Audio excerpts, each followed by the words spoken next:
El gözümde gamsız dertsiz biriyim. Benim neler çektiğimi kim bilir?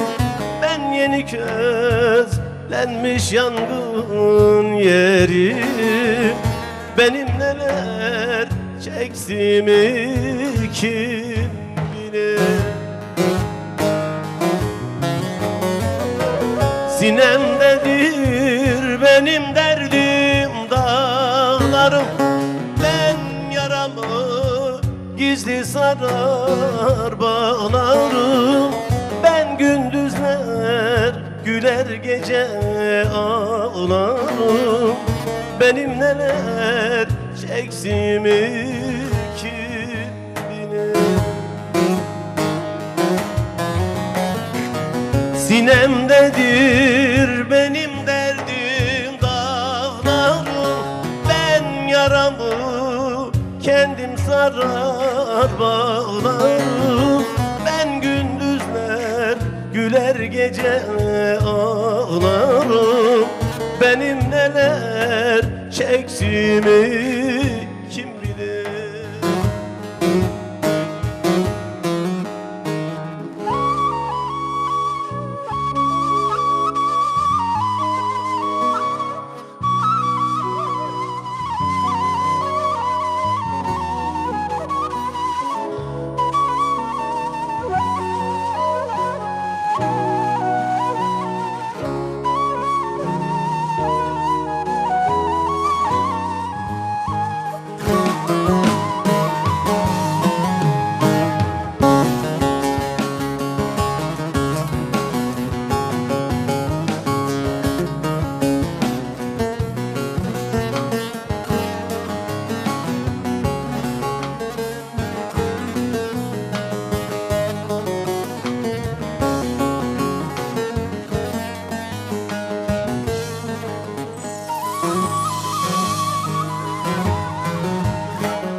Ben kimine yazım, kimine kuşum.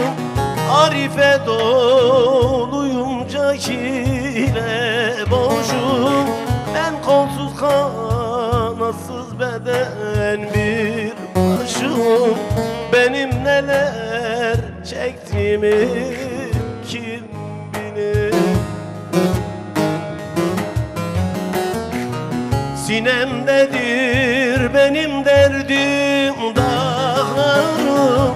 Ben yaramı gizli sarar bağlarım. Ben gündüzler güler gece ağlarım. Benim neler çektiğimi kim bilir? Sinemdedir benim derdim dağlarım. Ben yaramı kendim sarar bağlarım.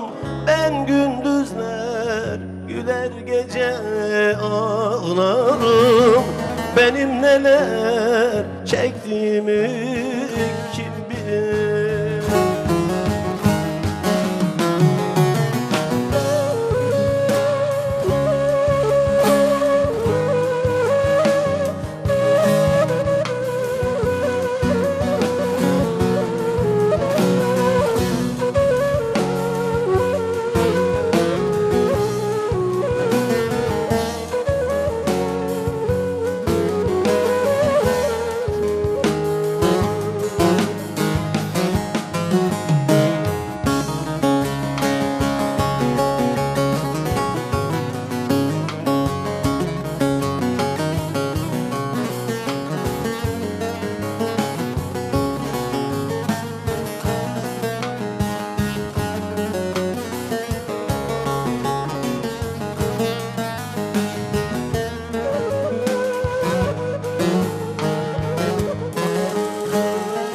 Ben mahsudum, yüreğimde yangın var.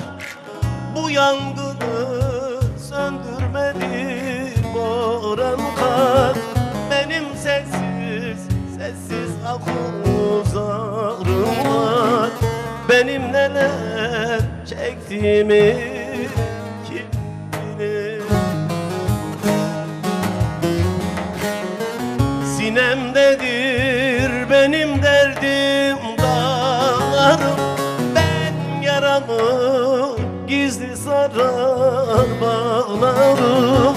Ben gündüzler güler gece ağlarım, benim neler çektiğimi kim bilir? Sinemdedir benim derdim dağlarım, ben yaramı gizli sarar bağlarım. Ben gündüzler güler gece ağlarım, benim neler çektiğimi. Eylemler nereden